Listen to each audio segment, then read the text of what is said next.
Wilujeng Bapak Ibu lan sedulur-sedulur katresnan pepanggihan ing cariyos basa Jawi.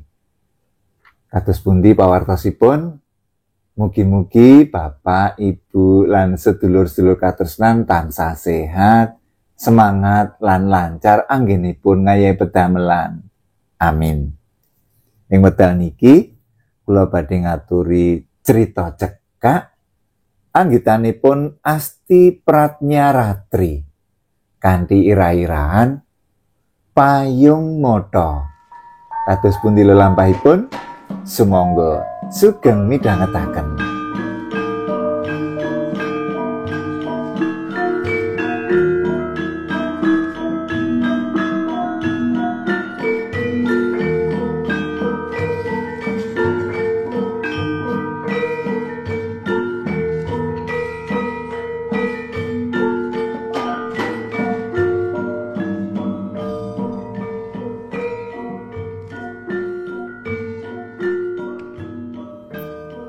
Tresna kuwi kanugrahaning Gusti. Dene awake dhewe ora bisa milih siji lan sijine.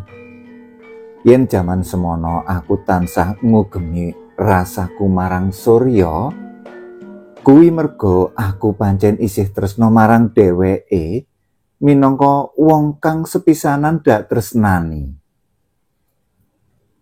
Senajan kaya ngapa anggonmu aweh katrangan bab Surya kang duwe Solabawa nyubriyani. Takoni, kowe pancen mumpuni bab tanggap ing sasmita lan pikirmu lan sarwa merbawani. Nanging tresna ngalahake sak kabeh. Aku durung bisa nresnani kowe kang tansah ngeman aku. Migatekake apa wae kang tak lakoni. Kepara kowe luwih apal sapa aku ketimbang aku dhewe.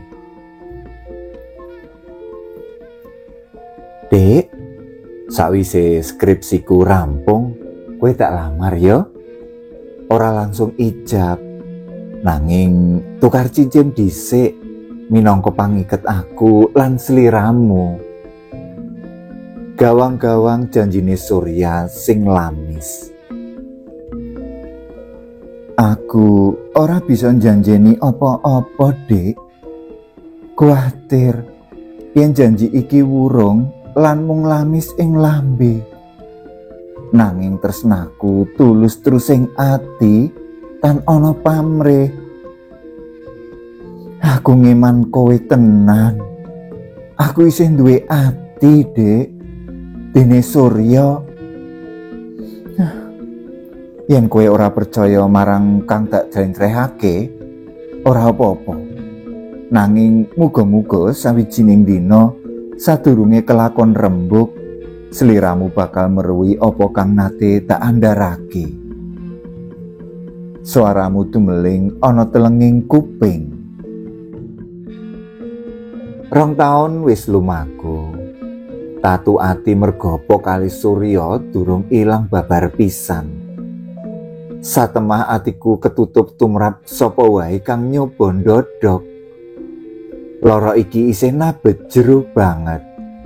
Kepara isih katon ing ngarep mripat nalika dheweke pepasihan karo Antin, kang uga kanca sekampusku jaman semono. Sesawangan kang sak kedhep mripat saka anggone Surya janji nglamar aku. Dene sesambungane karo aku mung kanggo nutup wadi kang ora sakbaene kuwi. Apa kang mbok critakake ora ana kang luput babar pisan. Aku meruhi dhewe tumindak kang banget nglarani ati.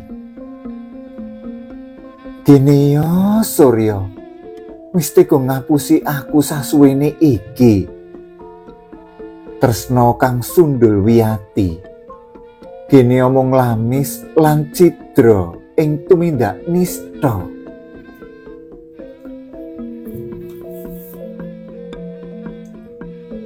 2 taun uga kowe nyoba natakake atiku kang tatu jero banget. Iya, wis 2 taun iki kowe tansah ngusadani ati kang goreh, tan kandhek anggonmu ngeranggeh atiku kang lara. Sithik mboko sithik kok usadani tatu iki kanthi tulusing ati lan tanpa pamrih. Bebarengan mecaki dina-dina kang dawa kebak rasa asih. Senadyan atiku isih durung bisa ngesok sakehing tresna marang sliramu, lan senadyan sasuwene iki kanggoku kowe isih tetep kanca lumrah.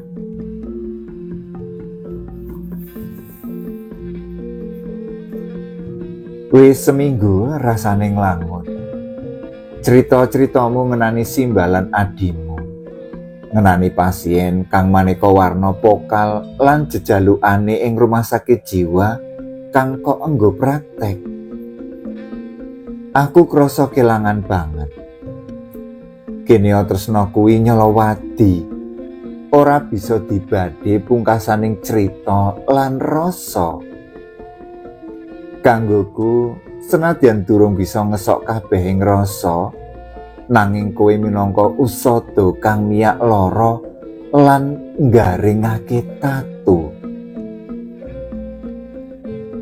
Kanggo nginggar-inggar rasa kang nglangut, aku mlaku-mlaku sadawaning dalan kang biasane kita ambah bebarengan nalika srengenge tumuju iringan wengi. Kabeh katon cetha, katon ngeglo guyumu, lakumu lan solahmu. Rasa sesek nampek dodo. Kene kowe musna sasuwene iki. Dumadakan kowe jumedhul saka grumbulaning ing taman kang dak ambah. Karo njaluk ngapura, kowe aweh katrangan yen sasuwene iki akeh banget gawean kang mbok tandangi ing papan praktekmu. Lan tanpa tedeng aling-aling, sliramu kondo. Dek, umpama aku arep serius marang sliramu, apa isih ana kalodhangan kanggoku? Ya, sawise sliramu keloro-loro mergo surya, tembungmu miwiti sore kang endah. Mbok menawa durung saiki ya, Mas. Aku isih kepengen ngrasakake anugrahing Gusti ngenani sakehing rasa. Aku isih arep jumangkah ing sadawaning dalan uripku kanggo njangka impenku. Sawise ketaton jaman semono, tekadku siji, kepingin ngranggeh impen kang sasuwene iki sumimpen. S2 ing Amerika. Kanthi beasiswa saka salah sijining yayasan kang tau tak ambah nalika praktek biyen. Lah iki, tes seleksine sedhela meneh.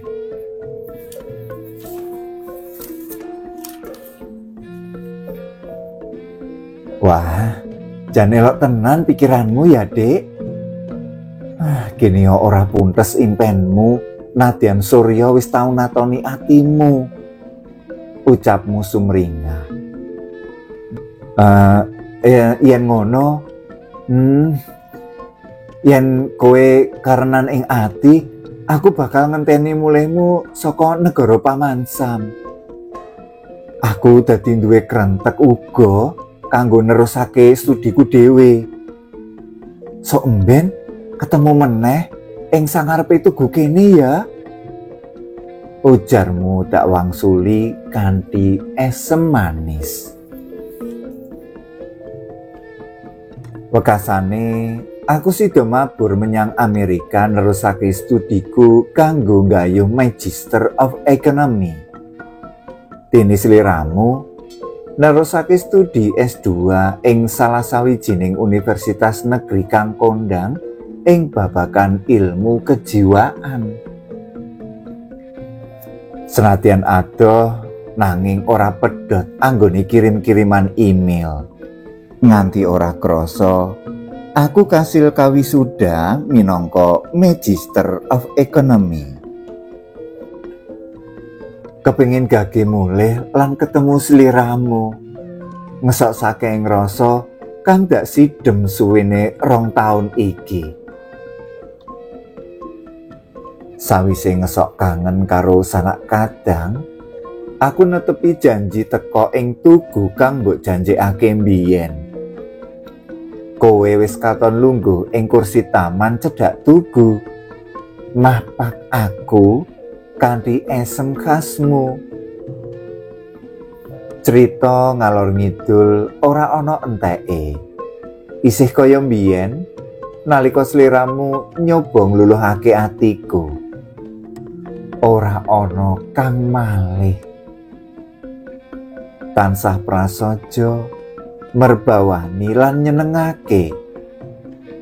Sliramu uga wis ngerti sepira gedene tresnaku saiki. Tatu kang mbok usadani wis ilang kegawa angin lingsir. Wis seminggu saka anggonku mulih.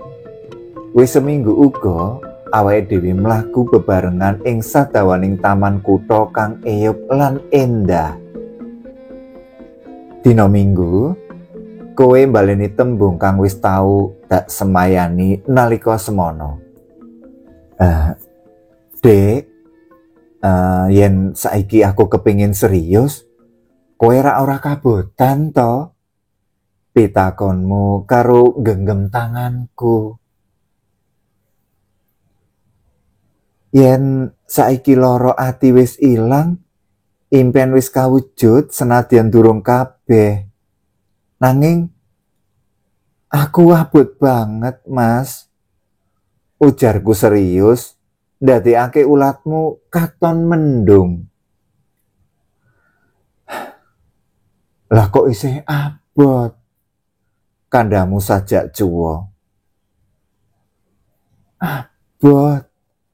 Abot banget. Abot banget. Anggonku nulak, Mas. Kandaku karo mesem. Sliramu gagian gapyuk ngrungket kenceng. Dina-dina candake tansaya endah.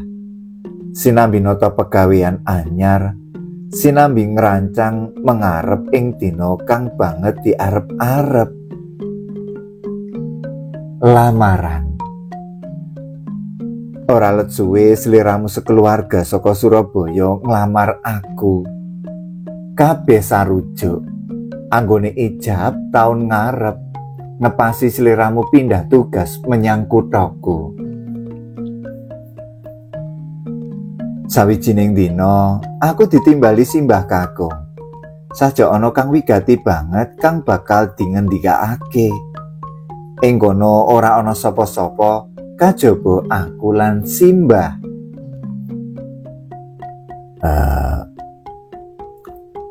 Ngene lho, Nok. Aku ndek bengi ngimpi Ari. Calon bojomu, Nduk. Ari kok dadi nganten. Macak cara Jawa lengkap, ganteng banget, lan dipayungi nganggo payung motho. Tegese ngendikane simbah kepungkel, atiku nratap. Senajan aku ora patiya mudeng ing bab impen, nanging rumangsaku impen mau minangka sasmita kang bakal ngrujit ati. Tegesipun menapa, Mbah? Pitakonku ora sronta. Tegese umure bojomu ora suwe meneh. Nanging impen mau yen tak betung ora kelebu impenku. Amarga dinane genep lan dina genep kuwi impene wong wadon. Ya mung wanti-wantiku marang kowe sakloron. sing hati-hati wae. Aja ngimani impen kang dadi kembangi wong turu. Ngono ngendikane Simbah. Wis kliwat sedina sliramu tanpa kabar. Kamangka dina iki, satekane sliramu saka Surabaya, arep dolan menyang omahku. Nganti maghrib, babar blas ora ana tanda kowe teka. Nyoba telepon ora aktif. Bola-bali nyoba ngubungi keluarga Surabaya, ora ana sing ngangkat. Aku wiwit bingung. Gene kok ngane-ngane temen.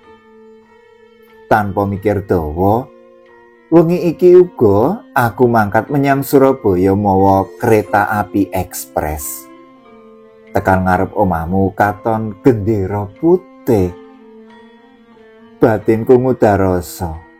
Mbok menawa oleh ora bisa dihubungi merga kowe lagi nandhang duh kita salah sijining kerabat. Dumadaan ibumu medhokake aku sinambi sesrenggukan lan ngrungket kenceng awakku. Lamat-lamat keprungu suarane wong padha ngaji. Hatiku kesendal mayang. Judul mekaten waosan saking cariyos basa Jawi. Mugi ndadosaken panglipuraning penggalih. Cekap semanten kula nyuwun pamit. Matur nuwun.